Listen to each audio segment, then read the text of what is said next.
Hello friends, welcome to STM. आज हम बात करने वाले हैं डोमेन की।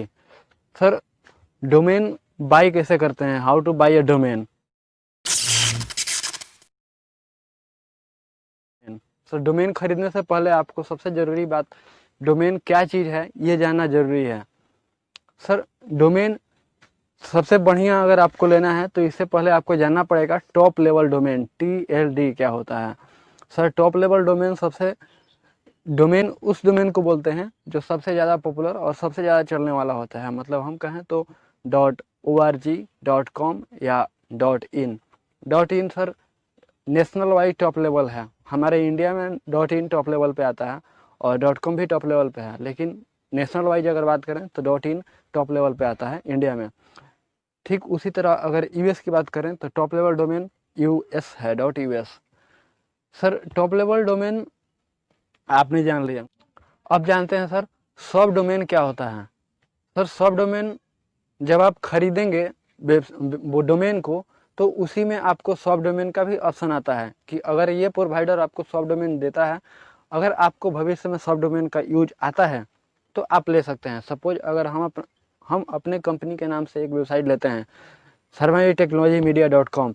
अगर हमको एक सब डोमेन की ज़रूरत है तो हम सब डोमेन पहले ही अपने डोमेन प्रोवाइडर से रिक्वायर्ड कर देंगे और ले लेंगे। इसके लिए हो सकता है कि एक्स्ट्रा चार्जेज आपको देने पड़े।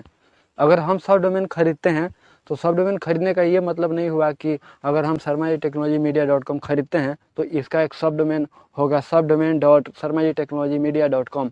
ऐसा नहीं हो सकता है। सब डोमेन आपके ऊपर है, जैसे कि डोमेन आप लिए थे। सपोज हम सब डोमेन अगर खरीद लिए हैं तो उसको इस्तेमाल कैसे करेंगे। हम अपना नाम लगाएंगे गितेश शर्मा .sarmaji-technology-media.com। ये हुआ एक मेरा गितेश शर्मा .sarmaji-technology। तो ये जो गितेश शर्मा .com है तो ये आगे का सब डोमेन होता है। सर, मेन डोमेन क्या होता है। मेन डोमेन सबसे लास्ट में जो हमने बोला था sarmaji-technology-media.com, तो ये जो .com है ये होता है डोमेन। आगे का जो होता है ये होता है हमारा वेबसाइट का पूरा नाम। ठीक है सर, इतना हो जाने के बाद, आप समझ जाने के बाद, अब आपकी बारी आती है होस्टिंग की। सर, आप होस्टिंग कहाँ से लेंगे। होस्टिंग सबसे तगड़ी चीज़ होती है।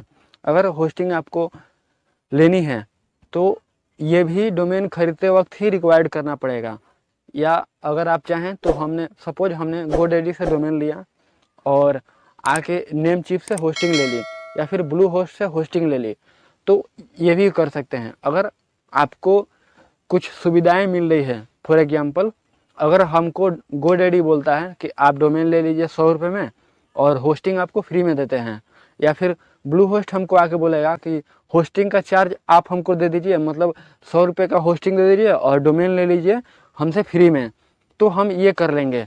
अगर ऐसा कहीं भी नहीं मिलता है तो आपको दोनों का चार्ज देना पड़ जाएगा। मतलब ये कि अगर आप डोमेन लेते हैं तो उसका भी चार्ज देना पड़ेगा और होस्टिंग लेते हैं तो उसका भी चार्ज देना पड़ेगा। कैसे खरीदते हैं, इसके बाद खरीदने से पहले आपको 3-4 चीज़ें करनी पड़ेगी। सबसे पहला, अगर आपके पास डेबिट कार्ड या क्रेडिट कार्ड है तो उसका इस्तेमाल करेंगे आप, या अगर ये नहीं है तो आप पेपल का यूज कर सकते हैं। पेपल कैसे बनाना है, सिंपल जाइए पेपल ऐप डाउनलोड कीजिए और साइन अप का बटन क्लिक कीजिए, उसमें ईमेल और पासवर्ड नेम डाल के साइन अप कीजिए और आपका पेपल रेडी है। पैसा ट्रांसफ़र कीजिए और ख़रीद लीजिए एक डोमेन। अगर ये नहीं है, आप इंडियन हैं, तो सबसे अच्छा आपके लिए सुविधा ये है कि आप पेटीएम KYC करवाइए और पेटीएम KYC से आपके पास एक ATM जो ओपन होगा पेटीएम का, उस ATM से आप डोमेन खरीद सकते हैं।